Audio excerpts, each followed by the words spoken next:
2004, 2 Libyan opponents of Colonel Gaddafi's regime were abducted abroad, then repatriated, imprisoned and tortured. Now, with Gaddafi gone, they are seeking answers. People in power has gained exclusive access to hear their story and investigate claims that the British government was complicit in their rendition.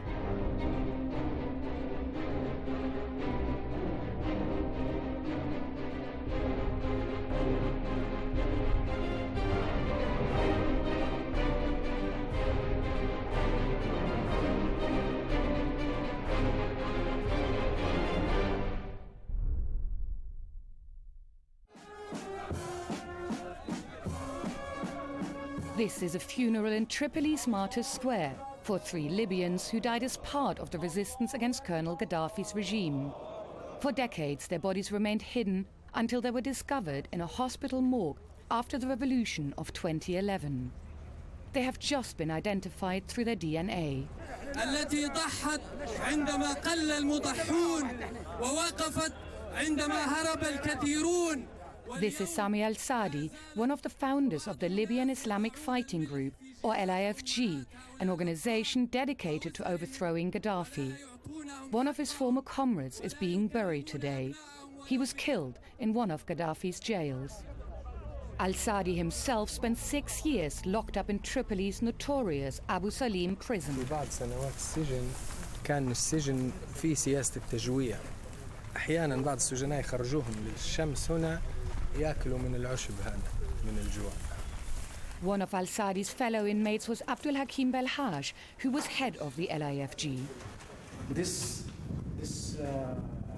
beautiful house for Sheikh Sami. I wrote this poem. يقول ولعل ما تخشاه ليس بكائن ولعل ما ترجوه سوف يكون. The story of how these 2 men came to be imprisoned here goes beyond Libya and throws light on the secret relations between Colonel Gaddafi and the West. Al-Sadi and Belhaj alleged that it was due to British intelligence that they were forced onto covert CIA flights and delivered into the hands of Gaddafi's torturers, a process known as extraordinary rendition. And uniquely, they have proof of this. When the rebels came to Tripoli, they ransacked all sorts of buildings, such as this one, associated with Gaddafi's old regime. It was in the office of spy chief Moussa Koussa that they found a stash of documents which revealed in startling detail the collaboration between British and Libyan intelligence services. Today, these secret documents form the basis of a lawsuit against the British government. Based on copies of top-secret faxes, memos and flight plans, Belhaj and al-Sadi claimed that Britain conspired with the US to unlawfully render them to Libya, and that it was foreseeable that they would be tortured. Those being named in the civil suit are Jack Straw, the Foreign Secretary under Tony Blair, Mark Allen, former head of MI6's counter-terrorism unit, as well as branches of the government and security services. These were individuals who were tortured and treated unjustly in some cases for several years, and they want answers. They want to know who sanctioned, how high up did this go. We have arranged for our stay in Tripoli to coincide with that of the lawyers who are prosecuting the cases. Sapna Malik works with Corey Kreider, legal director of the human rights NGO Reprieve, and they are getting ready to meet Belhaj for the last time before preliminary hearings start in the UK. Belhaj says he's bringing his case not to get financial compensation, but to expose British hypocrisy. الوثائق اللي نشرت أن هناك أخطاء ارتكبت من أناس يدعوا أن انتمائهم لمنظومة عدلية ولمعايير تحافظ على حقوق الإنسان، وهذا ما يهمنا إظهاره للناس. Yes, and we've made that message very clear to the government that the key things that you want are an apology and an admission that wrong was done. And until you get those, you're going to keep pursuing the case. Back in the 90s, both Britain and the LIFG under Belhaj saw Gaddafi as their enemy. Accusations of the bombing of a plane over Lockerbie and other acts of terror had made the dictator an international pariah, and his opponents were welcomed in the UK. But with the rise of Al-Qaeda, the situation changed, and the LIFG regrouped in Afghanistan. Although the removal of Gaddafi remained their only goal, they were damned by their close proximity to Osama bin Laden, who was about to unleash the 9/11 attacks.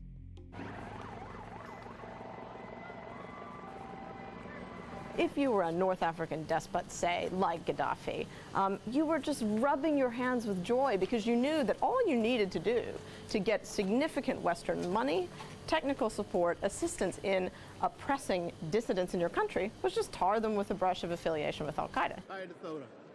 Gaddafi seized the chance to rehabilitate himself by offering to destroy his stocks of chemical weapons.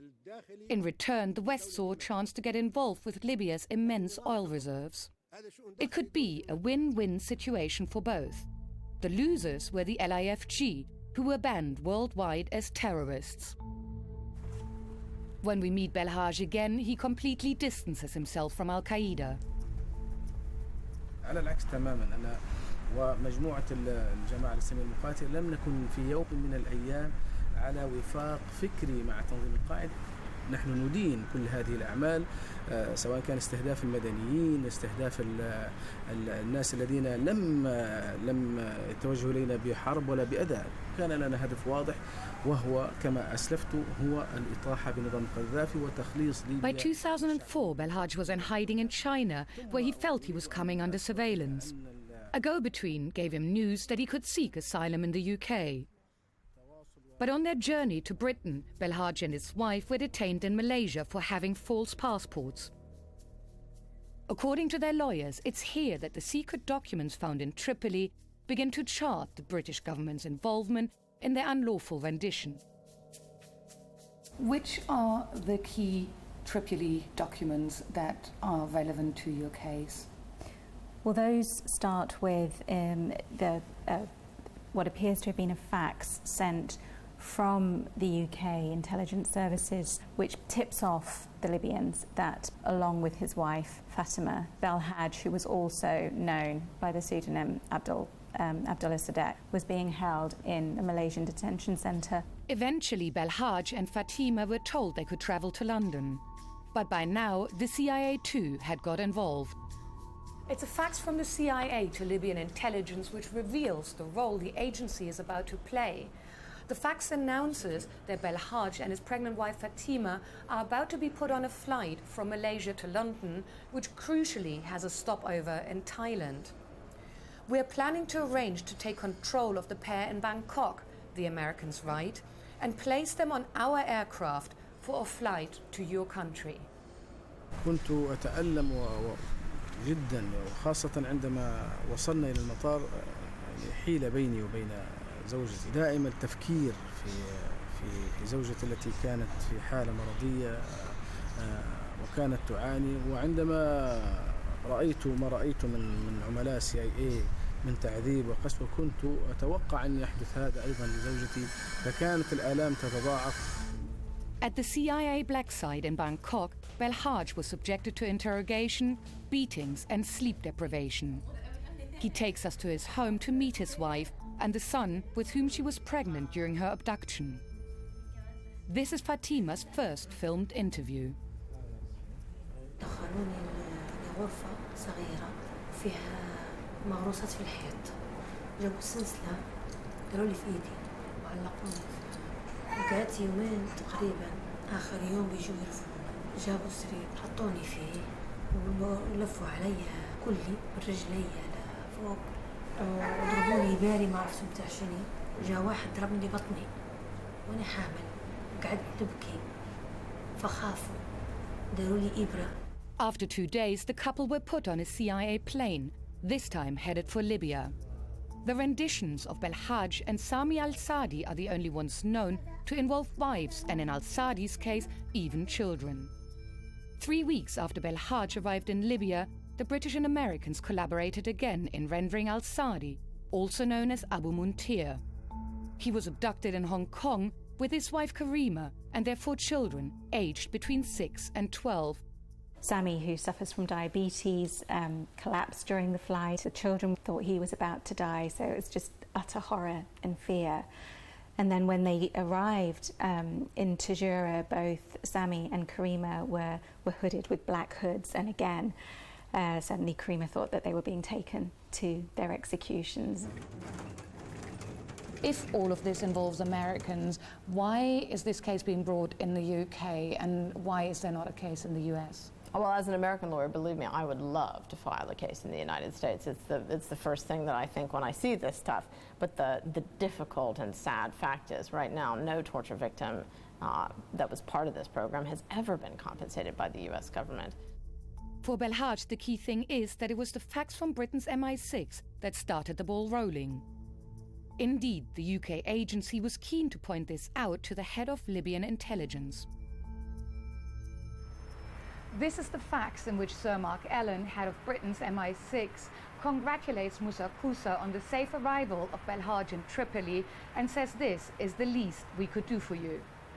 In the very same document, he also writes about the preparations for Tony Blair's visit to Libya and suggests for Gaddafi to meet him in his tent. I don't know why the English are fascinated by tents, he writes. The plain fact is that the journalists would love it. And that's exactly how it happened 1 week later. The man once called the mad dog of the Middle East had managed to get accepted back into the international community. You're looking well. On the very day of Blair's visit, Anglo-Dutch Shell announced a $1 billion deal for gas exploration rights. Shortly after, Mark Allen, filmed here giving a talk, left MI6 and became an advisor to BP. He was part of the team which in 2007 secured a $15 billion drilling contract in Libya. To Corey Kreider, these connections are more than just coincidental. I think it's pretty clear that it was an under-the-table part of this deal that was made in 2003 and 2004 to sort of bring Gaddafi back in from the cold, if you will, welcome him into the community of nations, get the oil flowing again. But there was until now, there was the secret part of this deal where he basically said, can you deliver me these very, very senior dissidents? And they just said, sure, no problem. Blair's Foreign Secretary, Jack Straw, who oversaw external intelligence, has described such ideas as conspiracy theories. When allegations started to be made about British involvement in renditions, he denied them outright. There simply is no truth in the claims that the United Kingdom has been involved in rendition. Full stop, because we haven't been. But Belhaj and al-Sadi beg to differ. They say that when they arrived in Libya, Gaddafi's spy chief Moussa Koussa bragged about his collaboration with Western intelligence. في الأول يوم وصلت جاء عرفني بنفسه ثم من الكلام اللي قالوا لي قال لي إن الدنيا الآن أصبحت صغيرة. يعني في الأول كنتم أنتم في الخارج ولا نستطيع أن نصل إليكم في بعض البلدان، لكن الآن نستطيع أن نقيم التليفون ونتصل بالMI6 ولا بالCIA ولا يعطونا آخر المعلومات عنكم يعني، فما فيش وين تهربوا الآن. Belhaj and al-Sadi claim that the British and Americans knowingly delivered them into torture or worse. They show us the courtyard in Abu Salim prison where the biggest massacre of Gaddafi's rule took place. هذا لم يكن ما فيش غطاء كان فاض مفتوح ما كانش فيه الحديد. A protest by inmates in 1996 led to a staggering response when security forces corralled them into this space. مجموعة من فوق يبدأ الرماية مجموعة وجهك للغير وتجهز كده وتجي الرماية في الظهر. Over 1,200 prisoners were killed within 2 days. 2 of them were Sami al-Sadi's brothers. And torture, as seen in this disturbing footage found after Gaddafi's fall, was routine while Belhaj and al-Sadi were inmates. They said Libyan interrogators repeatedly subjected them to similar treatment for information that would link them or others to Al-Qaeda. They tell us that even foreign agents questioned them, including British ones, who wanted information on dissident Libyans in the UK. On one occasion, Belhaj was left alone with them. أنا استغلت الفرصة وبدأت أشرح لهم واقع السجن بلغة الإشارة. قلت لهم أن في هذا السجن نتعرض إلى تعذيب، إلى ضرب وإلى تعليق. يعني أومأت لهم بيدي أن نعلق هكذا ونحن نعيش في حالة من الضيق. السيدة التي كانت ترأس الفريق قالت لي برأسها أنها فهمت، والذي كان إلى جوارها. But nothing changed, and Gaddafi's men continued their interrogations into Belhage's contacts. أحيانا يؤتى لي بمحضر سين وجيم، يعني سؤال وجواب مكتوبة، ثم أجبر على التوقيع. كانت تذكر لي أشخاص أو شخصيات أسماء، ويقولون أن هذه الشخصيات قد دعمت بعض الأنشطة المسلحة، وهم أناس ليس لهم علاقة بانتساب لا لتيار ديني ولا مجرد أناس يعني ربما يكونوا رجال أعمال أو ناس لهم موقف من النظام القذافي. أذكر أيضا أن العديد من الأسماء، يعني أسماء أعضاء الجماعة الذين كانوا في الخارج أو حتى المتعاطفين مع الجماعة ليسوا أعضاء منتمين فعلا، إسماعيل كموكا، زياد هاشم. When we start asking around about the men named by Belhaj under torture, our journey takes us beyond the lawsuit into new revelations about the flow of British Libyan intelligence. We've managed to track down one of the Libyans living in Britain who Belhaj was so frequently interrogated about. In fact, he is now back in Libya and he works here in the General National Congress. Ziad Hashim manages the office of the president. He was in China with Belhaj, but just before Belhaj got rendered, Hashim and his family won asylum in the UK. He may have avoided ending up in one of Gaddafi's prisons, but within a year he was inside a British one. اعتقلنا في بريطانيا بدون أي تهمة بدون أي شيء، فقط وضعونا هناك وبدأوا يسوقون لنا يعني التهم جزافا بدون احنا يعني حتى توضيح ما فيش توضيح. نحن خطر على الأمن القومي داخل بريطانيا. Ziad and his friends are innocent. Protests were organized in Britain to stop the detention and deportation of dissidents like Hashim to Libya, where he had a death sentence on his head. His wife Fatima and their 2 daughters also took part. Hashim invites us home, where his girls, 7 years older now, still play with each other in English.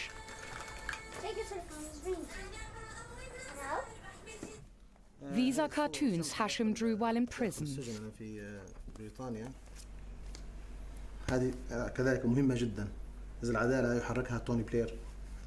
And how do you know that the information from Belhaj and Saadi was used against you in the UK as evidence? يعني جاءت كم مرة يعرضوا علي في التحقيق داخل لندن من بدفتون جرين ستيشن، فكانوا يحاولوا أن يدينون يعطوني الإدانة يعني بالإرهاب، فأحضروا كل ما عندهم من أوراق، فكانت أوراق كثير من الأوراق كانت مفتوحة، يعني كانت حتى يقول يعني كلام واضح كان يأتي من ليبيا. Hashim says his family were also victims. He was released from prison without charge after 18 months. But for the next 3 years, he was electronically tagged and confined to his home. He says life under one of the UK government's infamous control orders affected the whole family.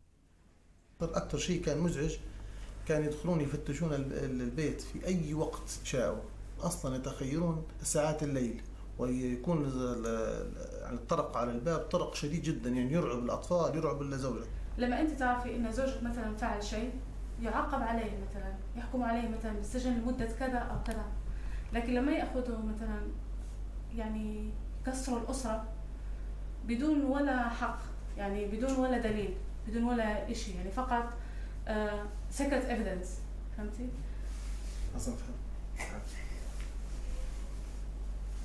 If what Belhaj, Al-Saadi and Hashim say is true, the British government didn't just help deliver people into torture, but it also acted on this information by using it against Libyans living in Britain. According to Corey Kreider, such a process is bound to deliver flawed intelligence. This is the problem about joining hands with torturers, because you think it is necessary, is that maybe every now and then you get a nugget, but by and large, what you get is false. It's just what somebody had to say to stop somebody beating him up. Meanwhile, in Libya, Belhaj and Al-Saadi were sentenced to death for crimes against the state. هذا الزي الأحمر الخاص بالإعدام، المحكوم بالإعدام يلبس هذا الزي، يعني كنا نرتدي بدلتين حمراوين أنا وشيخ سام يعني. But a reprieve came in 2010 when they were released in return for publicly promising to renounce violence. It was just in time for the revolution that would topple Gaddafi. Sensing the fall of the dictator, Britain turned yet again. Mr. Speaker, it is clear this is an illegitimate regime that has lost the consent of its people, and our message to Colonel Gaddafi is simple: go now. The release of all the political prisoners in Abu Salim was one of the symbolic moments of the revolution. With old LIFG members now entering powerful positions in the government, the West suddenly started trying to patch things up with those they'd rendered, tortured or imprisoned. أول ما صارت أحداث الثورة في اندلعت شرارة 17 فبراير انقلب الموضوع في بريطانيا وبدت اللهجة تتغير والأسلوب يتغير ويعني حاولوا بقدر الإمكان يتوددوا ويريدون أن يقدموا مساعدات ممكن نعمل الإقامة ويعمل ممكن حتى نعطيك الجنسية وكذا. أنا قلت لهم لا أريد بريطانيا خلاص أنا أريد أمشي لأي مكان. Hashim and other Libyans who say they were persecuted in Britain are now preparing a joint legal action against the UK. In the meantime, the government has settled out of court with Sami al-Sadi for £2.2 million. Why would the British government decide to pay out £2.2 million? Does that not make them look guilty in the eyes of the world? I think it probably does, but it's really a question that you need to put to them. But I would imagine that paying over a sum of that level is not done unless they felt that they were liable. Belhaj and his wife Fatima have refused any settlement. They are asking for symbolic damages of only £1 each from Jack Straw, Mark Allen and the British government. But what they insist on is an official apology. So why not just apologise and get this out of the way? I often ask myself that exact question. I think partly they're worried that it will contribute to a criminal case against people like Mark Allen. Indeed, the discovery of the Tripoli documents has also led to a criminal investigation by Scotland Yard. In light of this, Jack Straw and other government officials all declined our requests for interviews. With a police investigation pending and this intended civil legal action, I'm sorry that it's not appropriate for me to say anything more about it. Today is the start of the preliminary hearings for Belhaj's case, and Sabna and Corey are heading for London's High Court. They tell us the government has started delaying tactics in order to keep the suit from coming to trial. The government is arguing that the courts shouldn't even deal with the case because the case involves other states as well as the UK. It means that if the UK alone tortured some individuals, the courts can deal with the case. But the moment they become involved with another state, they're arguing it's outside the court's jurisdiction. So it's pretty drastic. So how long are you expecting this case to take? We're talking years rather than months.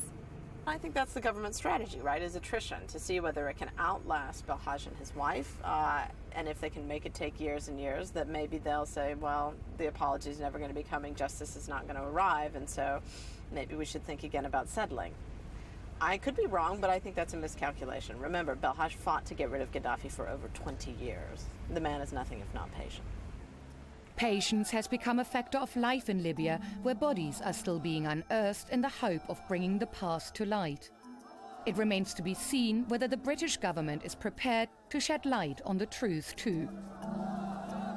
We asked Sir Mark Allen and the relevant British government departments to respond to the claims made in this film. Sir Mark Allen did not reply to our correspondence. On behalf of the government, the UK Foreign Office said, "We are committed to ensuring that serious allegations about alleged UK involvement in mistreatment and rendition of detainees by other countries are examined carefully." They added, "The government has been clear that it stands firmly against torture and cruel, inhumane and degrading treatment or punishment. We do not condone it, nor do we ask others to do it on our behalf."